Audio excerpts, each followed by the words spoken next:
I am a reporter working for the Teenage TripAdvisor television station, and I'm here to share about the different features of Singapore River in its past and present. The Singapore River is a 3.2-kilometer long river and has been the lifeline of Singapore for more than 150 years. The earliest known inhabitants of this river were the Orang Laut, sea gypsies. In 1818, Temanggung Abdul Rahman arrived from Rio with his followers and set up a village by the left bank of the river mouth. On the same bank 1 year later, in 1819, he signed the historic treaty with Sir Thomas Stamford Raffles. In the past, the Singapore River was used as a famous trading port due to its strategic location and calm waters. However, with the increasing immigrants and traffic waste and garbage that were being disposed in the river, this stopped. In 1977, Mr. Lee Kuan Yew, the Prime Minister then, brought up the Singapore River Cleanup Project, making the river clean like what it is today. Before the construction of bridges on the Singapore River, sampan, also known as the rowboat, were operated by Indians, and they were used to cross the river. Today, you can take a cruise in the Duffy boat or traditional bumboat and sail down the Singapore River while taking in the spectacular views. The cruise is about 40 minutes and you will get to see picturesque views of Boat Quay, Clarke Quay and Marina Bay.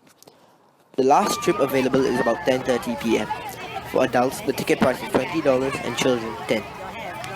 There are also bumboats that operate as river taxis which carry sightseeing passengers with pickup and disembarking points along Boat Quay and Clarke Quay. The Singapore River will definitely remain significant for its river transport. Over the years, Singapore River has developed to form the present Singapore River, which is significant for its recreational and historic structures. Next, we will be talking about the Elgin Bridge. The bridge was completed in 1929 and named after Lord Elgin, Governor General of India, 21st March, from 21st March 1862 to 20th November 1863.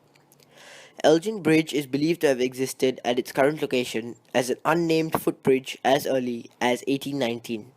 It was also the only bridge across the Singapore River linking the Chinese community on the southern side to the Indian merchants of the High Street on the northern side. This bridge is certainly worth a visit due to its long history. Now, we will be talking about the statue of Sir Stamford Raffles. Sir Stamford Raffles' statue was sculpted by Thomas Woolner and is currently a popular icon of Singapore. The statue depicts Raffles standing tall, arms folded, with an aura of quiet assurance. The statue originally stood at the Padang, facing the sea between St. Andrews Road and Connaught Drive. However, it was often struck by flying footballs or used as a seat for a vantage view of a field game at the Padang.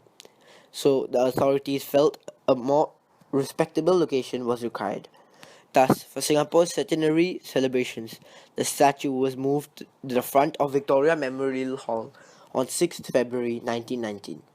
This statue is seen as different symbols by different people. Lee Kuan Yew said that the statue would stand as a symbol of public acceptance to the legacy of the British and could have a positive effect in Singapore's future development, while Albert Winsemius, an economic advisor of Singapore in the 1960s, saw the statue as a symbol of developed Singapore. Next, we would be talking about the shops, restaurants, bars, and banks located along Singapore River. In the past, the Singapore River was just a polluted trading port with many boats crammed into the river.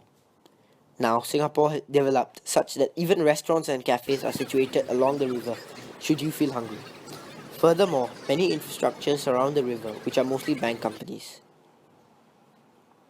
There are also nearby shopping malls that include Funan Digital Life Mall, The Arcade, Raffles City, Peninsula Plaza, Central Mall, Liang Court, Robertson Walk, and many more to ensure you wouldn't get bored.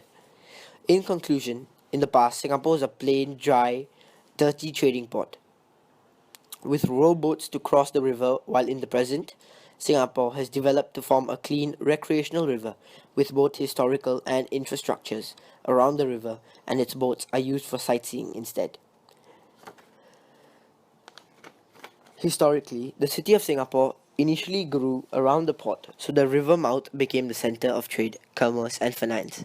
To this day, area around the river mouth, the downtown core remains the most expensive and economically important piece of land in Singapore. Thus, Singapore River would without a doubt remain as a place of significance in the many years to come.